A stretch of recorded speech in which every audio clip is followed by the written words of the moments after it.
आज का हमारा टॉपिक है लैग्रांजे का माध्यमान प्रमेय, लैग्रांजे मीन वैल्यू थ्योरम। इसे शॉर्ट में MVT भी कहते हैं, मीन वैल्यू थ्योरम। चलिए तो देखते हैं कि माध्यमान प्रमेय होता क्या है। ये लैग्रांजे द्वारा दिया हुआ है, इसलिए हम लोग इसे लैग्रांजे का माध्यमान प्रमेय कहते हैं और शॉर्ट में इसे माध्यमान प्रमेय के नाम से भी जाना जाता है। चलिए तो देखते हैं माध्यमान प्रमेय होता क्या है। यदि कोई फलन fx, चलिए एक फलन fx का मैं यहाँ पे आलेख भी बना लेता हूँ साथ में, और साथ ही साथ इसको समझ लिया जाएगा। तो पहले मैं इसके लिए इसका आलेख यहाँ पे दर्शा देता हूँ। यह आपका x हो जाएगा, यहाँ x डैश, ऊपर यहाँ पे y दे देते हैं और नीचे आपका y डैश हो जाएगा। तो मैं यहाँ पर एक फंक्शन ले लेता हूँ, ठीक है। यह मान लेता हूँ y बराबर में fx का आलेख है, यह वक्र जो है y बराबर fx का आलेख है, ठीक है। क्या करे आपके स्टेटमेंट में कि बंद अंतराल ए बी में संतत है। तो एक बंद अंतराल ले लेता हूं, बंद अंतराल यानी कि यहाँ ए है और यहाँ जो आ रहा है यह आपका क्या है, बी है, यह आपका बी है। कहने का मतलब इसको मैं एक पॉइंट दे देता हूं ए और यहाँ ये आपका पॉइंट क्या है, बी है। तो यह बंद अंतराल ए से बी के बीच संतत है। संतत होने का मतलब आपको पता है कि यहाँ ए से बी के बीच में कहीं पे भी ब्रेक नहीं कर रहा है, कहीं पे भी टूट नहीं रहा है, खंडित नहीं हो रहा है। यह वक्र देख रहा है ना, एकदम इसमें कंटिन्यूटी दिख रही है। तो इसीलिए यह बंद अंतराल ए बी में संतत है। यानी बंद अंतराल ए बी में संतत होने का मतलब कि अंतराल ए बी के, बंद अंतराल ए बी के प्रत्येक बिंदु पर संतत है, हर एक बिंदु पर यह संतत है। दूसरा, खुला अंतराल ए बी में अवकलनीय हो। खुला अंतराल ए बी यानी ए और बी को छोड़कर इसके बीच के हर एक बिंदु में अवकलनीय हो। अवकलनीय कहने का मतलब यह हुआ कि हर एक बिंदु पर इस पे इसकी स्पर्श रेखा खींची जा सकती है, खींची जा सकती है ना, आसानी से हम लोग खींच सकते हैं स्पर्श रेखा। तो कम से कम एक बिंदु सी अवश्य मिलेगा जहां सी किसके बीच में लाई कर रहा है, ए से बी के बीच में। यानी कि ए से बी के बीच में एक बिंदु ऐसा सी मिलेगा जहां एफ डैश सी बराबर में F B minus F A बटा में बी माइनस ए। चलिए यहाँ पे मान लेते हैं एक बिंदु हमारा सी यहाँ पर है।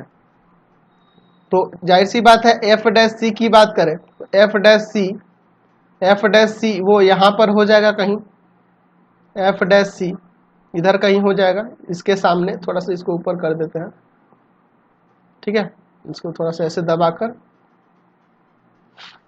ये आपका एफ डैश सी होगा, एफ डैश सी इसका ढाल होगा, या यह रेखा इसका नाम कुछ दे देते हैं पी क्यू। इस रेखा पी क्यू, स्पर्श रेखा पी क्यू का जो ढाल है वह एफ डैश सी होगा। देख लो इस बिंदु पर, इस बिंदु पर देख रहा है ना, एफ डैश सी यही ना होगा जी। आपको पता है कि एफ डैश एक्स क्या होता है, स्पर्श रेखा का ढाल होता है, और सी बिंदु पर एफ डैश सी जो होगा वह सी बिंदु पर इस रेखा, इस स्पर्श रेखा पी क्यू का ढाल कहलाएगा, ठीक है। इस स्पर्श रेखा पी क्यू का आपका ढाल कहलाएगा। तो यह एफ डैश सी किसके बराबर होगा, तो F B minus F A बटा बी माइनस। ये कैसे हो जा रहा समझिए। तो एफ डैश सी क्या है, स्पर्श रेखा का, स्पर्श रेखा किसका, पी क्यू का ढाल, पी क्यू का ढाल। अगर मैं ए और बी को मिला दूं, ए और बी को इस तरह से मिला दूं, तो यह आपका क्या कहलाएगा, जीवा कहलाएगा या चापकण कहलाएगा। तो एक्चुअल में यह पी क्यू इस ए बी के समांतर है, पी क्यू ए बी के समांतर है। तो आपको पता है यहाँ पे आप लिख सकते हो पी क्यू जब ए बी के समांतर है तो दोनों का ढाल आपस में बराबर होगा। तो स्पर्श रेखा पी क्यू का ढाल बराबर हो जाएगा किसके, तो आपकी जीवा या चापकण ए बी के ढाल के, ए बी के ढाल के बराबर होगा, ठीक है। इस स्टेटमेंट का मतलब क्या है, मीन वैल्यू थ्योरम का मतलब क्या है कि अगर कोई फंक्शन एफ एक्स दिया हो और वह बंद अंतराल ए बी में संतत हो, खुला अंतराल ए बी में अवकलनीय हो, तो ए से बी के बीच एक बिंदु ऐसा सी मिलेगा जिस पर स्पर्श रेखा का ढाल जो होगा, स्पर्श रेखा का ढाल जो होगा उस चापकर्ण ए बी के समांतर होगा। स्पर्श रेखा जो होगी वह चापकर्ण ए बी के समांतर होगी। तो जब यह दोनों समांतर होगी तो दोनों का ढाल बराबर हो जाएगा, दोनों का ढाल बराबर हो जाएगा। इसीलिए मैंने लिखा है स्पर्श रेखा PQ का ढाल किसके बराबर हो जाएगा, चापकर्ण AB के ढाल। तो हम लोग जानते हैं कि दो समांतर रेखाओं का जो ढाल होता है वह बराबर होता है, हम लोग क्लास 11th में भी पढ़ चुके हैं। तो यहाँ से F' चापकर्ण AB का ढाल, तो यहाँ पे A का निर्देशांक क्या होगा और B का निर्देशांक क्या होगा, इसको पहले पता करना होगा। तो A के निर्देशांक की बात करें तो यहाँ से यहाँ तक A है और Fx का वैल्यू A पर क्या आएगा, FA आ जाएगा। उस तरह B के निर्देशांक की बात करें तो यहाँ से यहाँ तक लंबाई B है और B पर फंक्शन Fx का वैल्यू FB हो जाएगा।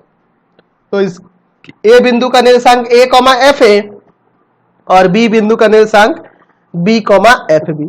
तो आपको पता है कि दो बिंदुओं को मिलाने वाली रेखा का ढाल होता है y2 माइनस y1 बटा में x2 माइनस x1, जहां x1 y1 और x2 y2 आपकी बिंदुएं होती हैं, दी गई बिंदुएं होती हैं। तो यह अगर मैं x1 y1 इसको मानूं और x2 y2 इसे मानूं तो इस चापकर्ण AB का ढाल क्या हो जाएगा, तो हो जाएगा y2 माइनस y1 यानी कि FB माइनस में FA और बटा में x2 माइनस x1 यानी कि B माइनस A।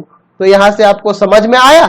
तो माध्यमान प्रमेय क्या होता है कि अगर कोई फंक्शन fx दिया हो और वह बंद अंतराल AB में संतत हो, खुला अंतराल AB में अवकलनीय हो, तो A से B के बीच में एक बिंदु ऐसा C मिलेगा जिस पर स्पर्श रेखा का जो ढाल होगा वह बराबर होगा उन दोनों बिंदुओं को मिलाने वाले चापकर्ण के ढाल के। समझ में आया इसका मतलब, मीन वैल्यू थ्योरम का मतलब, माध्यमान प्रमेय का मतलब, समझ गए।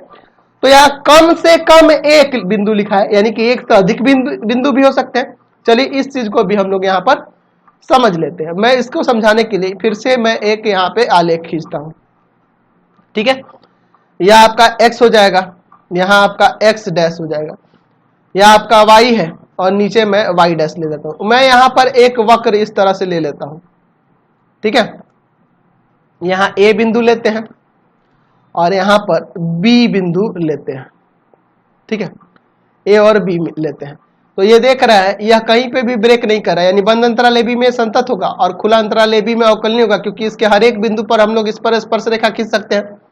चलिए अगर मैं यहाँ चापकर्ण AB को मिलाऊं, AB को इस तरह से मिला दूं, इसका नाम दे देता हूं AB, तो इसके समांतर हम लोग स्पर्श रेखा बहुत सारी खींच सकते हैं। यह भी हो जाएगा, यहां से भी ऐसे स्पर्श रेखा जा सकता है, यहां से भी ऐसे एक स्पर्श रेखा जा सकता है। यानी कि इसमें हमने देखा कि A से B के बीच में एक यहां बिंदु मिल जाएगा, एक यहां बिंदु मिल जाएगा, एक यहां बिंदु मिल जा रहा है, जिस पर खींची जाने वाली स्पर्श रेखा इस चापकर्ण AB के समांतर हो रही है। तो वही यहाँ पे कह रहा है कि कम से कम एक बिंदु, यानी एक बिंदु भी मिल सकता है और एक से अधिक भी बिंदु मिल सकता है जिस पर स्पर्श रेखा जो होगी चापकर्ण AB इस चापकर्ण के समांतर हो जाएगी। समझ में आया।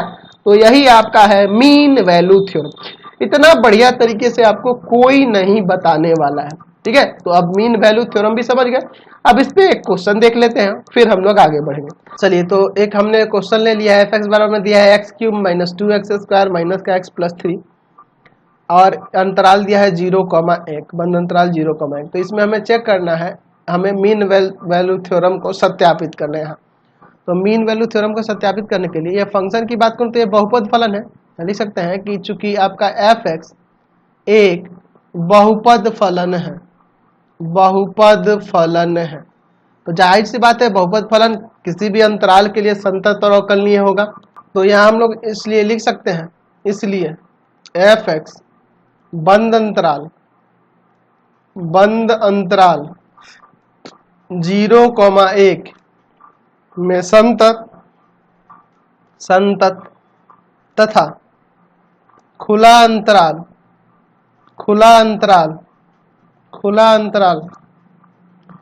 0,1 में अवकलनीय है या होगा, तो संतत अवकलनीय हो गया। अच्छा मैं F0 की बात करूं तो 0 का क्यूब माइनस 2 इंटू 0 का स्क्वायर, हमें दो ही चीज दिखाना था संतत और अवकलनीय। रॉल्स थ्योरम में तीन चीज संतत अवकलनीय और FA बराबर FB दिखना था, लेकिन इसमें नहीं देखना है, इसका 3 आ जाएगा। F1 की बात करते हैं तो 1 का क्यूब माइनस 2 इंटू 1 का स्क्वायर माइनस 1 प्लस 3, चलिए 1 होगा माइनस 2 माइनस 1 प्लस 3, 3 एक 4 और 4 में से 3 गया, आपका आ जाएगा 1। समझ गए ना। चलिए अब हम लोग fx को लेते हैं। fx बराबर में दिया है x cube minus 2x square minus का x प्लस 3, इसे डिफ्रेंशिएट कर दो विथ रेस्पेक्ट टू x, तो यहां से f डैश x क्या प्राप्त हो जाएगा 3x स्क्वायर माइनस का 4x माइनस 1। चलिए तो यहां से f डैश c क्या हो जाएगा, वह हो जाएगा 3c square minus 4c minus 1। अब लिखेंगे by mean value theorem, f dash c बराबर क्या होगा, तो यहाँ पे आ जाएगा एफ बी यानी f1 माइनस एफ ए यानी कि f0 और बटा में 1 माइनस 0, तो f डैश c का value 3c square minus 4c minus 1, f1 का वैल्यू 1 और f0 का वैल्यू है 3 बटा में 1, तो यहाँ घटेगा तो माइनस का 2 हो जाएगा, 3c square minus 4c minus 1 minus 2, इधर आके यह प्लस का होगा 3c स्क्वायर माइनस 4c और माइनस 1 प्लस 2, ये आपका सॉल्व हो जाएगा 1 आ जाएगा यहाँ पर। चलिए तो हो जाएगा यहाँ से 3c स्क्वायर माइनस का 4c प्लस 1 बराबर में 0, इसका गुणनखंड करते हैं 3c स्क्वायर माइनस का यहाँ करते हैं 3c माइनस c प्लस 1 बराबर में 0, 3c कॉमन करो c माइनस 1 कॉमन करो c माइनस 1, दोनों ब्रैकेट में सेम आ गया 3c माइनस 1 और c माइनस 1 बराबर 0, अलग अलग कर देते हैं 3c माइनस 1 बराबर में 0 c माइनस 1 बराबर में 0, तो यहाँ c बराबर 1/3 आ जाएगा और यहाँ से c बराबर 1, तो यहाँ देखो c का वैल्यू 2 आ गया, एक 1/3 भी एक 1 भी, और दोनों बिलोंग कर रहा है 0 से 1। अच्छा हमें 0 से 1 लिखना था तो सिर्फ एक ही मिल रहा है आपका 1/3, 0 से 1 के बीच में हमें देखना था तो सिर्फ 1/3 मिल रहा है, ये नहीं मिल रहा है।